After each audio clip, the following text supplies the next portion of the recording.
Your stream, sir.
All right, penultimate episode time with Primeval and Blind Date.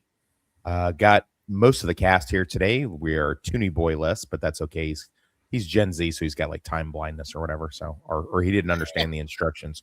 We've switched to Mondays. If you haven't noticed, this won't mean much to you unless you're like trying to watch this on the daily when it first comes out. But I think Monday's going to be better moving forward. But yeah, so major spoilers coming up, not only for what we're going to show for these episodes, but major spoilers moving forward with the rest of both series, because it's going to be stuff that's going to just got to be discussed, because if it's not going to make any sense to you. So if you are doing this like Toonie Boy is, maybe it's better that he's not here today, because this is going to give away a lot of stuff for what we have moving forward, especially in the Angel lore. And Northern probably would have had his quote. Yeah, right. We would have had it. Yeah, we would have picked his quote anyway. We'd get all butthurt. So it works out in the long run. But yeah, Primeval, probably the most mid of all of the penultimate episodes. If I'm being honest, this is a weird one. It's kind of like a season finale / not really, kind of, but hodgepodged in. It's with the fact that the Yoko factor was such a banger, and that Restless is so iconic coming up next. This is really weirdly placed. Another one of those that, due to the fact that I was working all the time back then, shock and awe, I'm working all the time now. But I had missed this. I had missed this and the follow-up Blind Date Angel episode, much to my dismay. Did not have my sister, who was living with me at the time, record it properly for me. So I basically just had one of my girlfriends tell me about it. And I was like, damn. But then I did catch the finales of both the next following week. I think I wound up getting off early and trekking over to my mom's house, of all places, and went and watched both. Just sat on the little couch with the little tiny TV, much like the one you're looking at right now, almost identical, actually, as a matter of fact. So, Mom, I gotta watch Buffy. Come on. I mean, God bless her. My mom was actually pretty cool about it. Was she into the show? Did she enjoy the show too? No. But she knew. She loved you. Well, sort of. I mean, as much as anyone can love a toxic child. But I mean, I was in my 20s at this time and already divorced, and the wife had gotten the car. So I was like working 3 jobs in South Florida just to make ends meet, and then got off work. And it was quicker to get to her house than it was to get all the way back to my house that I lived in. Me and my sister had gotten an apartment together. So my mom let me come over and just watch it. I was like, Mom, I have a weird request. Can I just come over to your house and watch my 2 shows real quick? I promise I won't be any trouble. And she was like, yeah. And she let me go in what we call the Florida room, which is it's like a den, but in Florida we call it your Florida room, which has like your small TV, and it's where you can go sit outside and drink and smoke. And I mean, I didn't do either of those things at the time, but I did watch Buffy, and she let me do it. And she brought me a Coca-Cola and let me watch my 2 shows and basically just left me alone while I did that. And then I just left and rode my bike the 6 miles home back to my place and watched this. But yeah, this left me really feeling I just don't know what to say about this. I'm hoping you guys have a lot more input on this. I mean, it's really not a great reveal that there's some sort of behavior inhibitor chip in Riley, and then Forrest is I'm guessing the master plan from Adam was to turn everybody into creatures like Forrest. Was that the master plan, or did I misunderstand it? I took that as that everyone's going to be assimilated and altered to be part of. Okay, you know what? I fucking knew somehow you were going to turn it into Star Trek. You are such a dork. Oh boy. You know what? I hope you choke on that phaser about you. Anyway, got it working. Did you get it working? Yeah, I had to do I'm so sorry. Really quick, had to do a deep dive all over the internet. Images. Finally, I found how to slide off the bottom of the hilt, and 2 batteries went in. I want to see some sort of video on your channel of the working phase. I want to see the working phaser. You got it. In some fashion. I want to see the working phaser. Anyway, right, we're done with the tangent. So the big master plan this season was that Adam allows the initiative to catch a bunch of HST, a bunch of monsters. Buffy and gang is going to go in there and help out the military crew. There's going to be a big war, and Adam will be the only thing left standing, and he's going to turn everybody into little Adam type creatures or whatever. Because he's so powerful, Buffy realizes that she actually does need her friends, and they're going to do some sort of conjoining spell where she gets Giles' brilliant magic mind, Willow's essence of her pure magic powers, and Xander's construction or some shit. I don't know what the fuck she's getting out of Xander, but whatever. And then that turns her into, like, she taps into the primal nature of the first Slayer. That will be important later, and they will bring it back multiple times throughout the series. So that's why it indicated that this was going to be spoilerific, because this will push itself all the way into season 7. Now, of course, at the beginning, the military guys with Colonel McDouchepants decides that, Buffy and her friends are the threat, and, they're going to take on the monsters themselves, which is, of course, playing right into Adam's hand.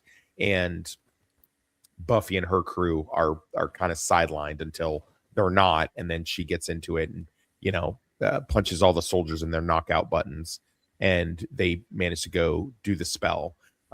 And then, like, the ending is, Buffy turning into Neo from the Matrix and basically taking out Adam, and you get Forrest gets blown up by Riley, and that's pretty cool. Actually, that's pretty decently done. I dig it. And then at the end, they just, like, as Ian from Passion the Nerd indicates, they just, like, speed run the end of the finale. We do get a couple cool scenes from Spike, up to and including Spike coming in to save them while they're all kind of inebriated from the spell or whatever, giving Buffy their essence.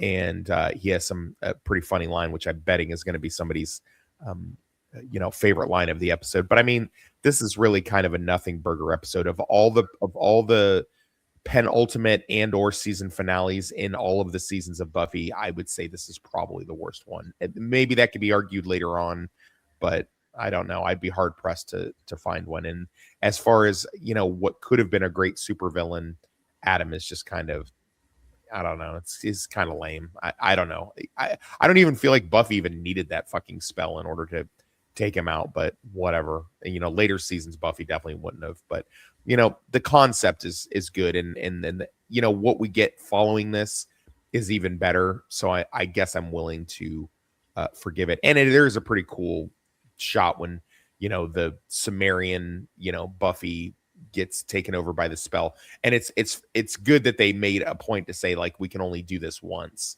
Like, it'll only work this one time for her to turn into magic combo Buffy, whatever. And it's weird that Adam was using that, like, spike thingy all those times when he had this fucking Gatling gun on his fucking hand the whole time. By the way, if you play the Buffy the Vampire Slayer Chaos Bleeds video game on PlayStation 2 or Xbox 360, as Spike, you have to fight him. He's actually pretty difficult final boss to fight on the level that you have to fight in the initiative, and you get to use Spike as your avatar in order to fight him. So that's pretty cool. This is a pretty cool scene where she, turns the missile into fucking doves and shit like that, and then retracts this thing with telekinetic powers or whatever. But it is, like I said, they rushed the ending for some weird reason, and I don't know. I just with the Angel episode being so much better, I just moved past this.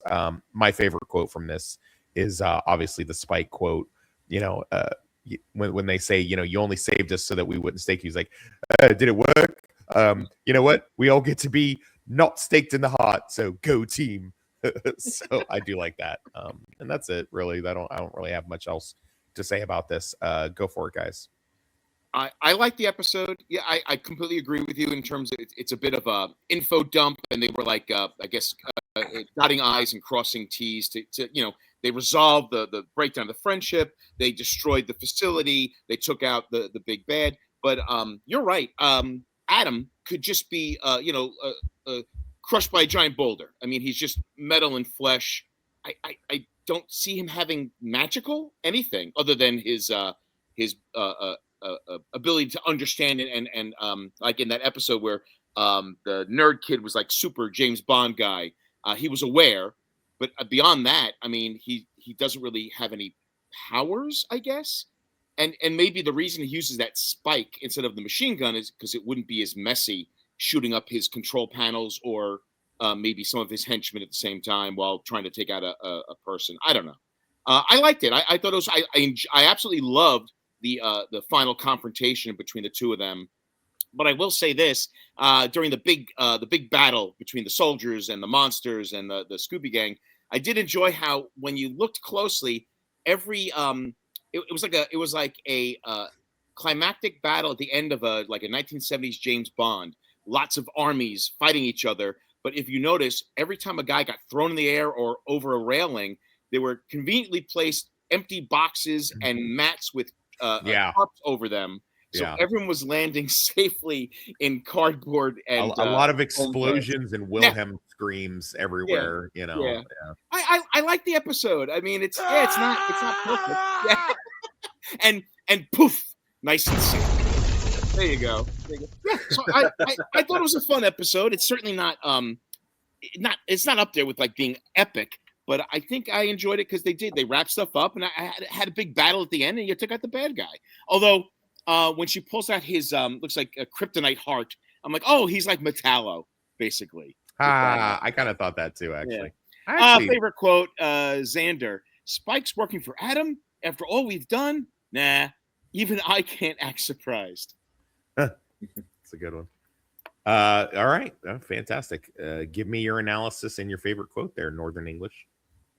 Well, I think it's an okay kind of climax. It's not as good as it's not as good as the one in the second season and the third season. Hell, it's not even as good as the fourth season or seventh, but probably is a little bit better than maybe season 6. I don't know, but need to get and my mind probably will change once I see it again because we're watching through these episodes, we're starting to see them through a new kind of light, and it's still pretty cool. It's got a pretty cool battle and everything, and it did kind of make me laugh that Giles has allowed Spike to actually divide and conquer so easily, and even Giles is kind of thinking, you know what, we are dumbasses, aren't we? We've allowed this to happen, and the whole Buffy and her friends falling out with each other is kind of resolved very quickly, but it's okay. It's okay. I like the other climaxes a lot better, but I do like some of the quotes as well. I did like Adam's sort of quote when he's actually, I won't use that one. I will use Xander. Does anybody else miss the mayor? I just want to be a big snake.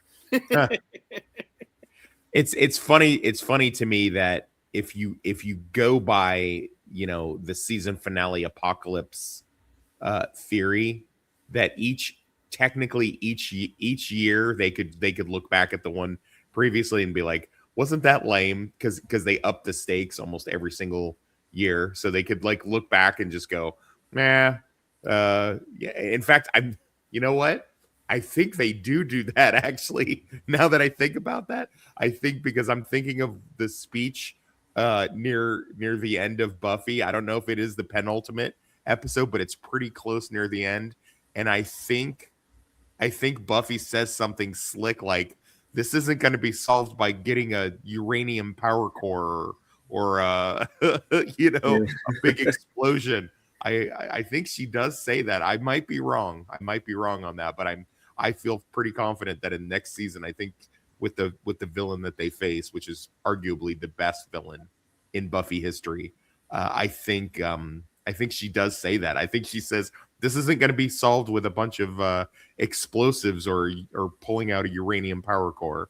I think I'm 99% sure she says that or something along those lines. But anyway, but yeah, no, I mean, this is another Nothing Burger episode, but I mean, and I'm not mad that I missed it. I am very perturbed that not only did I miss the next one, the blind date, but I'm perturbed that I didn't understand it as well as I understand it upon this rewatch. And now I'm glad I do. So, yeah, major spoilers for blind date. We're going to move on to that one if you guys are done flushing this turd.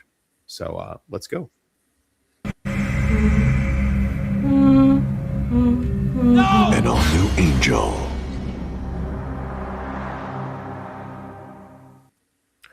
Yeah, so Angel opens up with a sidewalk scene, which almost for sure, even if it was true back in the day, 26 years ago, of what would be happening, it certainly could not be true today because there's not enough homeless people shitting on the street and stuff. It's actually a vendor like selling toys to kids. Why the fuck these kids are out at night buying toys on the streets of Los Angeles is beyond me, but whatever. And that's California parents for you, man. That's California parents, man. Those kids are just heroin addicts a couple years later. But we see this blind girl walking by. So one of the many things. Again, like I said, I only saw this on a rewatch much later. I think this was one of the ones when they did like Buffy and Angel marathons on TV later on, like the following year. So they were like marathoning the previous seasons or whatever. And so that's when I actually caught this. And I basically just thought this is a villain of the week episode with an evil female daredevil was basically, and this is so much more. Starting with the fact that I assumed that this guy and some other guy like tried to like take advantage of her. I didn't know that she was after a target. I did not get that. Like that's how badly I misread this episode. So Angel's fighting a few vampires in a warehouse, and then he hears the screams of like a normal person, and he comes across this chick who we'll find out later is named Vanessa Brewer, who is an assassin for Wolfram and Hart. And like I said, she's basically a female evil daredevil, but seems to be, and I'll argue this point with my co-hosts, or maybe not argue, maybe they'll agree with me. She seems to have not just these superhuman reflexes and daredevil-esque qualities. She seems to have some sort of super strength because she pretty much throws Angel around like a fucking rag doll and hands his ass to him. And then, of course, she's a girl boss. Yeah, she's a girl boss. She used her girl boss powers. Of course she did.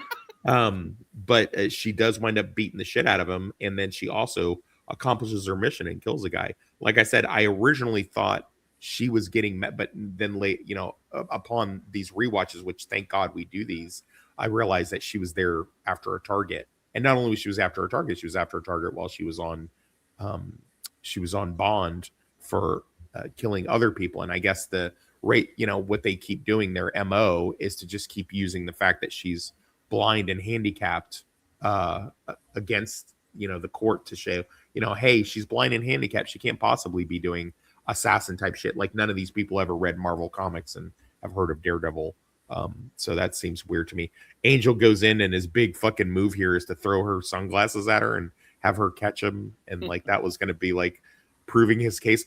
That's important later because he's really fucking upset that this doesn't win the case for him. Like he is so mad that this does not just like, like, look, see, she's got superhuman reflexes. Can't you tell? The moment that she grabbed it, it reminded me of that Brady Bunch episode for the Whiplash case where Mike Brady throws his suitcase down and the guy with the hurt neck spins and looks at the briefcase that had slammed on the floor. I'm like, oh, okay. So he's he's watched Brady Bunch, and that's how he's going to solve these cases. I did see that.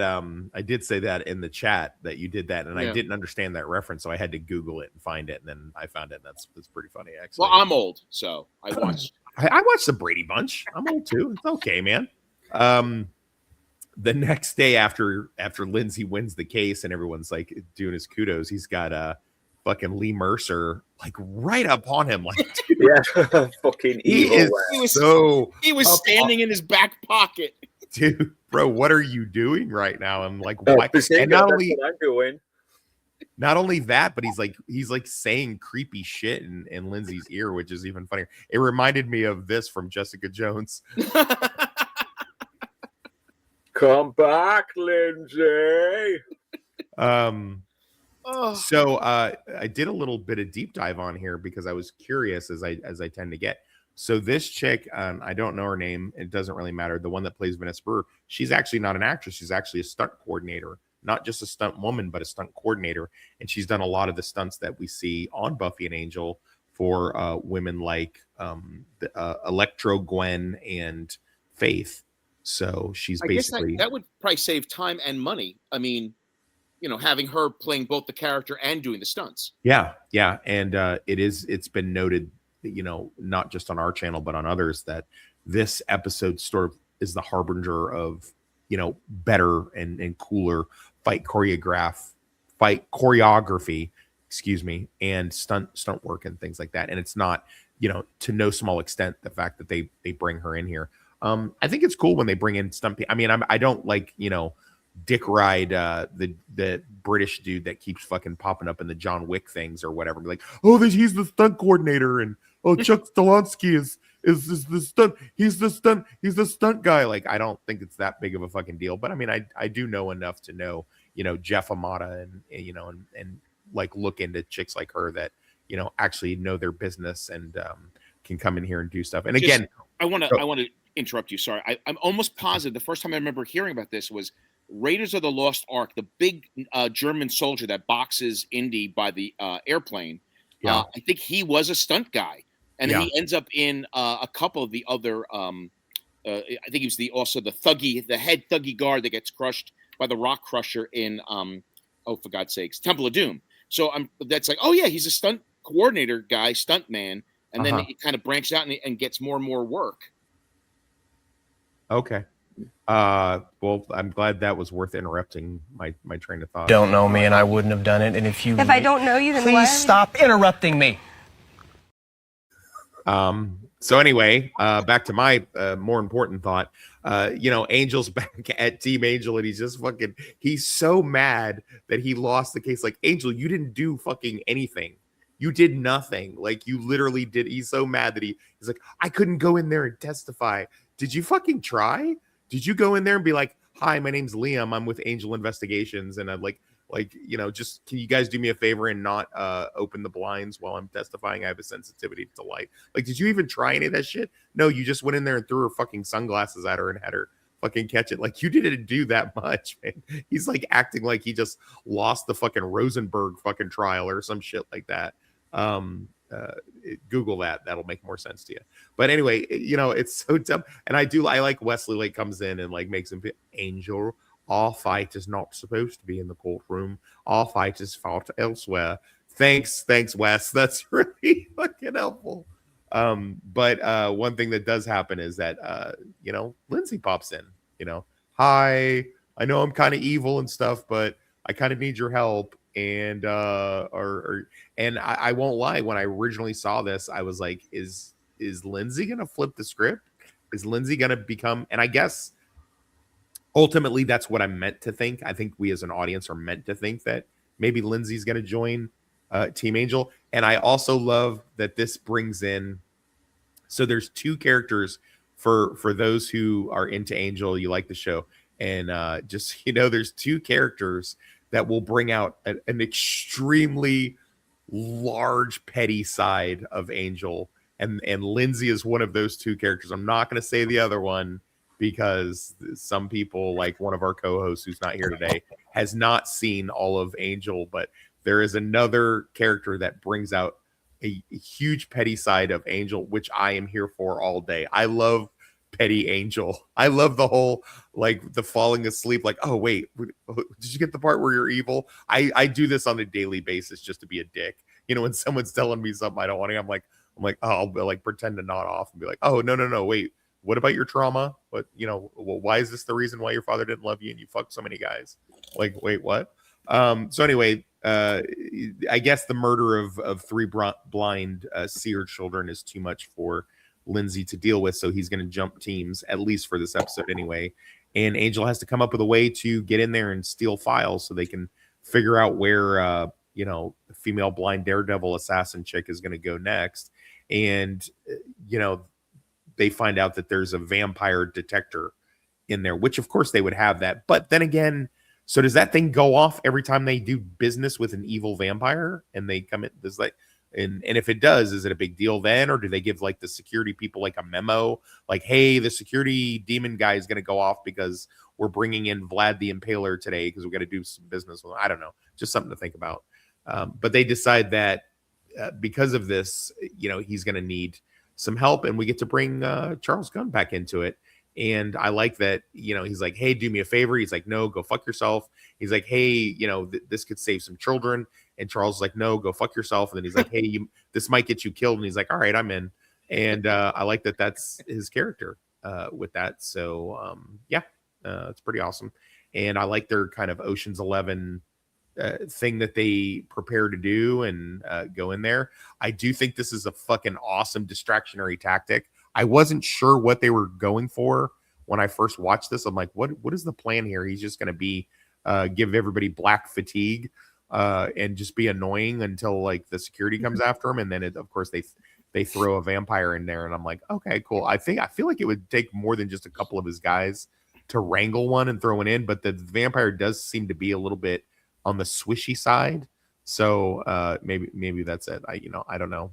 So did they just wait till someone turned into a vampire and go grab them, or I don't know. It's hard to say. The security team actually makes pretty short work of it, so that's pretty cool. And then they have the running gag of the fact that all of the security team's batons have retractable stakes built into them. It seems like they would have, one of the good guys would have incorporated that kind of a weapon. That seems like a good weapon to have. This is major spoilers, and the Shanshu prophecy for the scrolls of unpronounceable fucking Middle Eastern word here, and Angel is drawn to it and he grabs it, and of course he grabs it, and of course the fucking gates come down, a la, as you mentioned, fucking Indiana Jones, and he does a narrow escape. Lindsay is supposed to get out. He doesn't get out. And I do love the fact that, when he realizes that they're being all rounded up, and then they bring in the fucking, the two, and they're like, what's going on here? And he's like, mind readers. They're mind readers. As if he's like, why did it have to be mind readers? And we get Lee, Mr. Uncomfortable fucking Closeness, gets his fucking brains blown out all over fucking Lindsay's almost surely expensive ass fucking shirt, and that's supposed to be the big switcheroo. But of course, Lindsay is brought into the office and given the what for, one of many what fors from the guy that plays Holland Manners, who we'll get to him in just a moment. Back at Team Angel, they do have the discs. Cordelia starts working on them. We get a cute little crossover with which is a two-sided with Willow helping.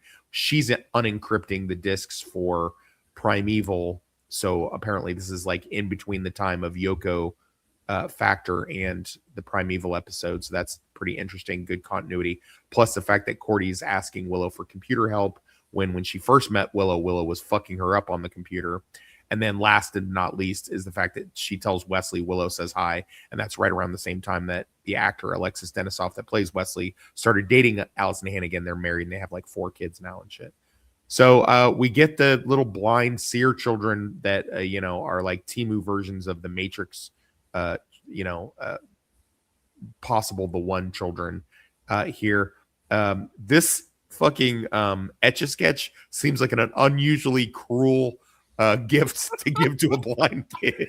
Well, they gave them a Rubik's Cube and felt bad about it. So Yeah, so he was like, "Here's an etch a sketch." Like, was there no, how much you want to give the kid a coloring book too, or like what? I don't Also, know. why is the Indian kid? Why is the Indian kid holding all of the sandwiches? Like, it just seems very odd to me. Odd to me. But anyway, so Vanessa, assassin chick, is there to kill the kids with her fucking walking stick, which to me, I've always thought the walking stick seemed like a weapon, and then watching stuff like this and then Daredevil just reinforces that idea that blind people are potentially evil assassins or vigilantes, depending on I guess which I know. Of course, if it's a woman, it's got to be an assassin. Am I right? But anyway, she goes to take on Angel and Lindsay. I like the fact that Lindsay gets in there and actually like throws some hands. He gets his ass handed to him, but good for him. That's more to come with that, of him and Angel accidentally, or maybe accidentally on purpose, working together.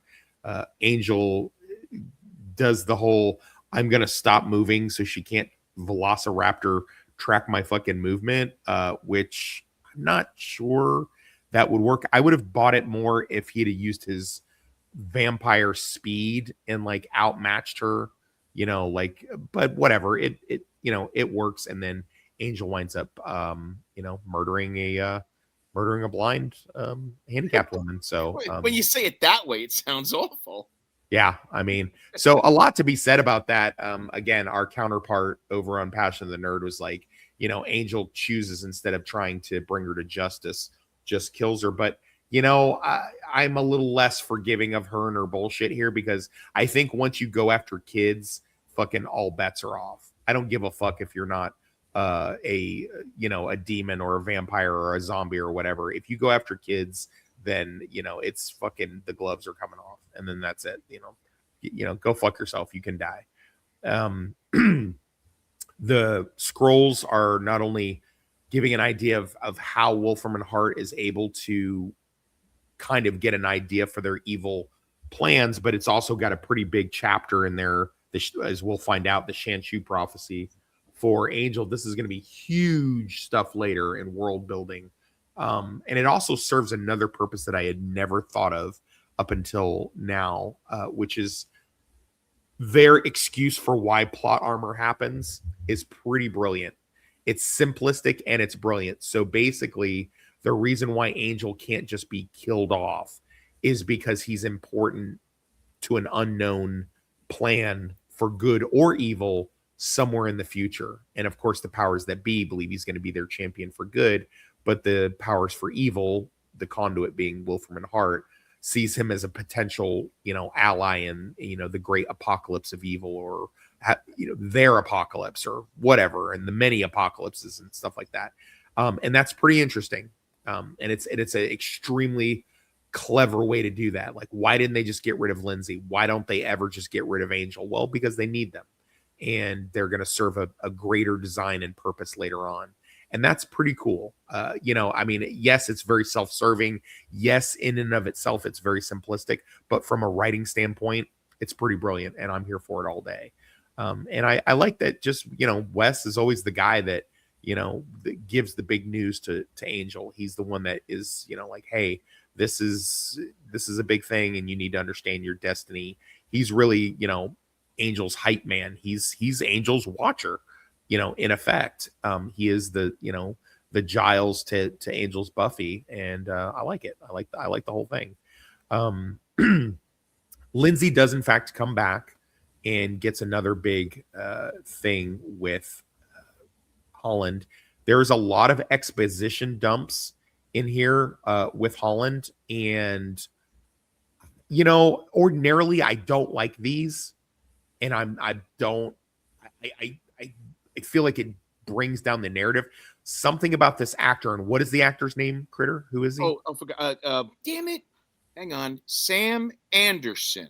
Sam Anderson here, who I know from the TV miniseries The Stand, and from, of course, he's the one that bangs Forrest Gump's mom, so Forrest can stay in school instead of going to the retard school. He's a great character actor, and I think he imbues this character of Holland manners with enough fatherly tenderness, but juxtaposed against his malevolence. You know, like he is just extremely fucking evil, and he kind of just drips it, like this kind of weird condescension that he has when he speaks to either Angel or Lindsay or whoever he happens to be interacting with on that very episode, as if, hey, I've been there, I've seen it all, I know it all. And he pretty much does that right up until his end. And even after, actually, because, you know, when you sell your soul to Wolfram and Hart, it's for all eternity. So, did you fall down? I apologize. It's all right. It's okay. I thought Critter needed his life call button. No, I'm strapped into my wheelchair. I'm okay. Are you strapped into your wheelchair? Okay, Yeah. Cool. Good stuff. But yeah, so we get, you know, basically he is giving to Lindsay a variation on the speech that Wesley was giving to Angel. You know, hey, you have a destiny. Your destiny is aligned with us, and you know you're gonna have to figure that out for yourself. And he gives him a choice. He's like, you know, you can stay here and you can take over this office, which used to be my office, and will one day, spoiler, be Wesley's office, actually. And or you can walk out the door. And he gives him that choice. And, you know, Lindsay closes the door and makes his choice and decides to keep the office. I'm pretty sure this is either Gunn's office or Wesley's office later on in season 5. I'm 90% sure of that. I guess we'll find out in the course of time. And I like it. I like the whole I like him taking the phone off the hook. Like, I'm not going to be taking, although why would he leave the phone? Like, they don't know he's in the office yet. They're not that good. And he does this whole Michael Corleone thing. And I like that it ends with Angel looking out on the city like, you know, hey, I did good. I did a good job. I did a good thing today. I murdered a handicapped woman. And you know, you should. It was a good day. It was a good day. It was a good day. Damn, as the warrior poet Ice Cube once said, a day in which my AK is not needed is indeed good. But yeah, no, I like this episode. I'm so glad we do this show, and I'm so glad that I was able to revisit it and look at it with fresh eyes, pun intended, to see this for what it is. I think that Vanessa would have been a pretty cool recurring villain, but that's okay. I mean, you get used to this on Buffy. And you know, I just right this moment in time realized that my fucking avatar is still Jack Cates from the 48-hour stream. And I didn't notice it until just now. And I dig it. I dig it. You know, that's awesome. Good for me on that. If you get a chance, check a good jump over to Northern English Bastards channel. We just did 48 hours and it was a fucking ton of fun. Maybe one of the funnest episodes we've ever done, just due to the fact that, you know, we were extremely racist at the end of Black History Month. So if you get a chance, I'll leave a link for it in the description of this video. But anyway, yeah, no, great. This is a really wonderful episode, and I enjoyed it so much more upon this you know, review and rewatch for the review. As far as my favorite quote, I'll go with you know, when Lindsay's trying to shame Angel, you know, into not only, you know, hey, you were a rich kid and I wasn't, and oh wait, and then didn't you have a servant that you murdered? And he's like, just the one. Because, you know, Angel, whatever else he is, he may brood about a lot of this, but then as far as accepting what he did to his family and friends, he's always pretty accepting of it. Earlier in the season, when the evil therapist guy asked Angel about his mom and dad, he's like, they were great. They tasted like chicken. And in this one, he's just like, you know, didn't you have servants before you murdered them? He's like, it's just the one. So he doesn't deny murdering her. He's just like, I was just one of them. So it was not that big of a deal. So I like that. That's my favorite quote. And man, I just really, really like this episode. So Critter, go for it, buddy. I'm going to start with my favorite quote when they're talking about, we might have discovered a new demon. And what's her face goes, what? I'm going to mess this up. Let's say, Helen Kellerus Homicida Dallas. So like creating this new Latin term for a blind demon creature. And then I will say this in the beginning, again, I don't know blind people. I've seen them on the streets. I know they exist. I'm not sure if she, and I could be way wrong. Was she using the stick properly? I would have sworn they roll it on the pavement back and forth to check the level as they're walking over curbs and cracks. But she was like tapping it back and forth, and I felt like, is that how it's properly used? And again, I do not know.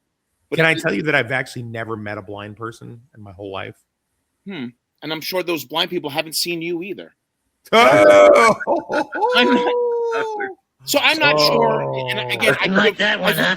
Well, me so sorry. Oh, okay, but I'm not sure. I'm not sure if the stick was being used properly. But again, I do not know, and I did not look at the. Well, I'm fairly confident, regardless of that. I mean, I'm pretty sure they don't use it. They're not supposed to use it for child murders. No, sticking people. Love the episode. I do like that.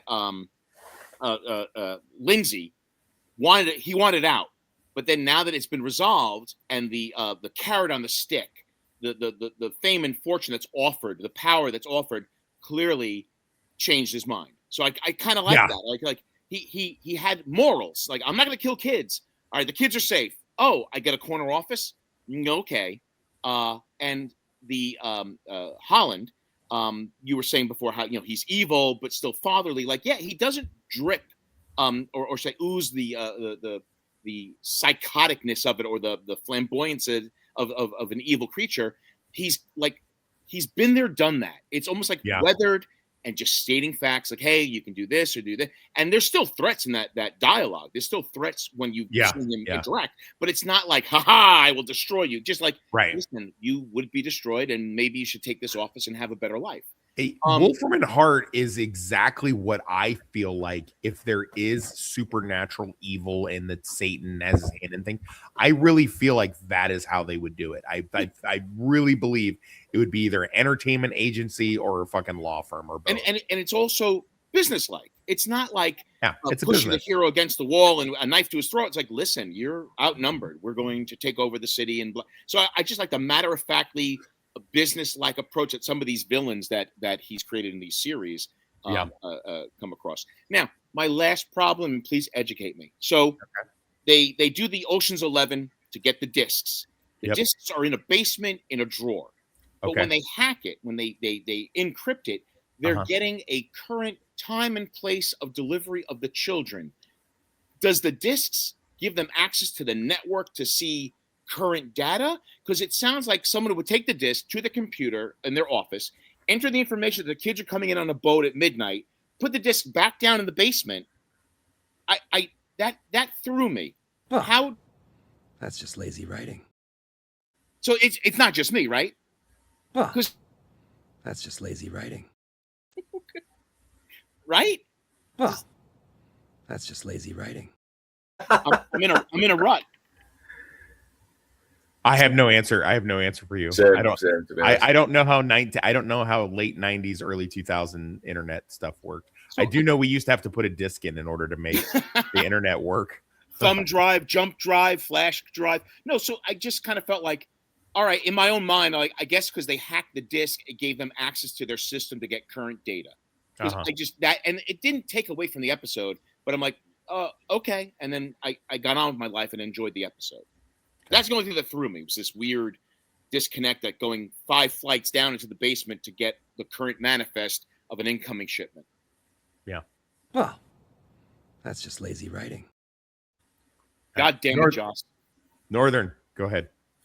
I do like this episode. I think it was much better than the Buffy one that came before it, and I do like the little continuity as well, the little connection to Buffy with the whole description thing with Willow. As soon as Cordelia was saying, "Oh, hello, Willow's on the line," and I was like, that was kind of cool. That, and I do love Anderson in his role as well. He's so calm, he's so menacing, and he never acts like a demonic monster. He just acts like a really ruthless businessman when he's capping off people who are disloyal to him. I love how he, like I said, I love the moral ambiguity of Lindsay as well here as well. He's kind of making you sort of wonder, is he a good guy? But at the same time, he's showing he will happily take the nicer office as well, despite the fact he's pretty much tried to betray his boss. And his boss is actually kind of cool with it as well. He kind of likes the fact that this guy is not just a yes man to him. He is thinking for himself, but he's also wondering, you know what, we need someone like that who we can corrupt, you know, someone who who's headstrong, but at the same time will still be on our side. And once again, we see a little bit of Gunn as well doing the whole distraction thing, acting like a pain in the ass, which I really loved, even though there is some plot holes there. We're getting the vampire in there, but and it does really sow the seeds for the whole Angel could be the chosen one that could save the world or destroy the world, and it really does add more to the lore as well, and really it really expands on it even more. I really love that. I really love that little moments like that as well. And my favorite quote is, "If I get myself killed, will that prove I've changed?" It's like, well, it's a start. He's so petty with Lindsay. Yeah, he's so petty with him, and you know what's great is that there's even better stuff to come in next season. So I know what you mean when he gets petty with Lindsay. Not to spoil it, but yeah, it's in Lorne's bar, isn't it? That one. No. Even better. We'll get there. We'll get there. Anyway, but yeah, man, one more episode, guys, and then we are done. This will be I think this is how we're gonna do it from now on, because I was able to get everything ready, head out, do a security check, go pick up security radios from the house, drop off breakfast to the girlfriend, turn around and come back and still be here on time. And no real disasters happening here. So I think Monday is going to have to be the day moving forward. I hope that's amenable. You got too much drama. You got too much drama going on the weekends, I think. I really do, bro. That Saturday night crap. Yeah, I really do. The weekend it used to be so much easier when all I did was security, but now that I'm running the hotel, it's like really fucking difficult. And I really appreciate the fact that you guys have worked with me on this. It means so much to me, and especially redoing these episodes and deep diving into it. I heard a different YouTuber just the other day did a video called "Why I Love Angel," and he says that there's just not a lot of stuff. There's so much glut of Buffy stuff, but not a lot of Angel stuff. So I love the fact that I can come into this space with you guys and do this. It's really fucking awesome. So anyway, it's enough sucking our own dicks here. I'm gonna play the outro. This will be the second to last time that we play it, so it's pretty cool. I'm excited for you guys to see. Well, I mean, not you guys, because I know Northern made it, but the outro and intro that we have for next season is gonna be a lot of fun. Sweet. So anyway, I'll see you next week for the end of Buffy season 4, Restless, and the end of Angel to Shanchu in LA, and we'll catch you guys next time.